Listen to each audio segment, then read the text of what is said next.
Well, here we are now prepping the frame or the whole entire bike. This is the Moto 212 that I purchased from gopowersports.com. And yes, we are doing a full assembly. However, I don't have a tire place at this time at night. It is approximately like 10 p.m. right now, but if you guys look right there, I did purchase the street tire or the street tires for these rims right here, but they come with the off-road tires, as you guys can observe. So for right now, we're gonna leave these on here because tomorrow is Sunday, Monday I work, and then Tuesday I have off. So hopefully Tuesday I can take them apart, bring them to a tire shop and have those installed. It is a lot easier. I don't want to deal with the headache. So for right now, let's go ahead and assemble here the entire frame. Again, I got this from gopowersports.com. Considering how heavy duty this thing is, for $597, it is an absolute steal. It comes with everything or almost everything you need. Just pop in your engine on here and that's all you have to do. So I can't wait to test that baby right there, the Ghost 212. I already hooked up the exhaust. I got the filter and I got the hose also for the gas tank. And that's it. So without further ado, let's start here with the assembly.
Well, we just got about done here with the Moto 212 with the assembly part of it.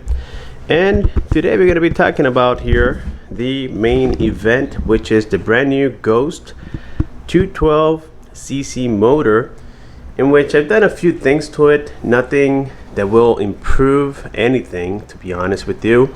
I simply added the gas tank with thicker fuel lines. The line that came with the gas tank is absolutely garbage. Second, I added the air filter here for the carb, and I added the pipe. The engine starts. I put in good quality engine oil by Valvoline, full synthetic 10W30, which is recommended. This stuff right here, I got it from my local retail store, which is Advanced Auto Parts. And yes, we are pretty much ready to install this here to the bike. We got the torque converter, which needs to be installed still, but we do that at the end. And so right here you can observe all the features of this motor. I mean, it is not cheap, $299. It doesn't come with a gas tank, it doesn't come with a whole lot of accessories. You only get basically the carburetor, and that's it. Inside of the box we just got things like the manuals. You get a little funnel, a spark plug removal tool, and that's all we get inside of the Predator box. Wish me luck, guys.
Well, we got the Moto set up and ready to go. Everything has been well calibrated, including back here the rear tire. Keep in mind that this is similar to a motorcycle. The only thing I gotta get for this bike is the silencer. I ordered a silencer already. I think it's RLV 4115. They have it at gopowersports.com, but I found it on eBay for a little bit less. So I ordered that, which it is designed for this type of motor, and hopefully that'll quiet the motor down a little bit. So yes, I replaced here the tires. As I told you guys, I replaced the tires for street tires. I had the V-threaded tires, as gopowersports.com calls it. They call it the V-thread tires. They are over there right now. So I switched those. I changed them myself, but I had to go to a tire shop to get them inflated. You got here the torque converter. This is great. It is actually my first torque converter ever on a bike, and this is actually my first mini bike. And I gotta say that the entire cost for this thing was almost $1,000, but it is 100% recommended right now. This motor, as it is, it did almost 50 miles an hour, and you're gonna be seeing that here in just a second. And also this thing comes with a Rev Limiter. I have it completely stock. The only thing I did was replace right here. I don't know if you guys can see that. I got the Autolite racing spark plug for it. So I got here the phone mount. I got my own thumb throttle. I don't like the twist throttle, so the one that came with this bike is actually inside of a box. And I got the handle grips off Amazon. I got here the phone mount for GPS, speedometer.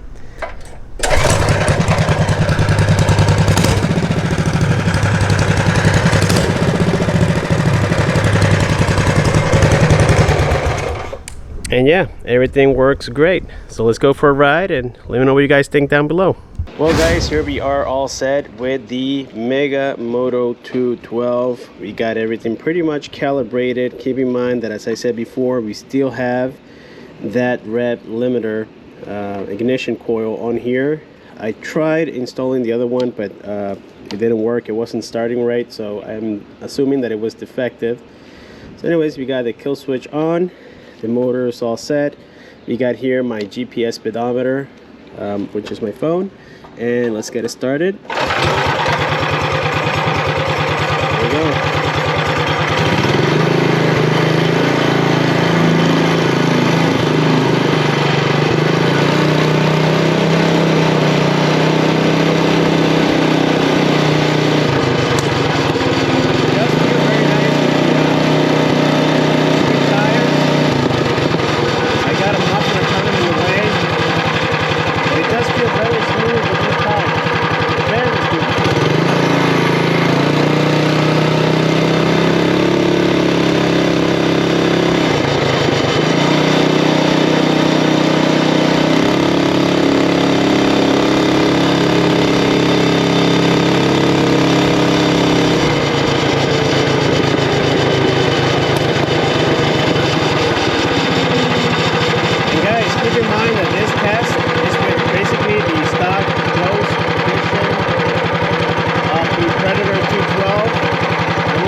I saw the cops.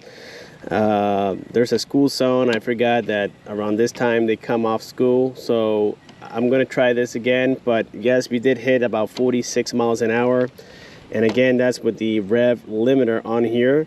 So I'm gonna try to take a different route now, but at least right here, I'm pretty sure you guys can see that 46 miles an hour. Again, let's try this once more and see what we get as a result.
Okay, so that is it for today's testing here on the Mega Moto 212 with the Predator Ghost 212.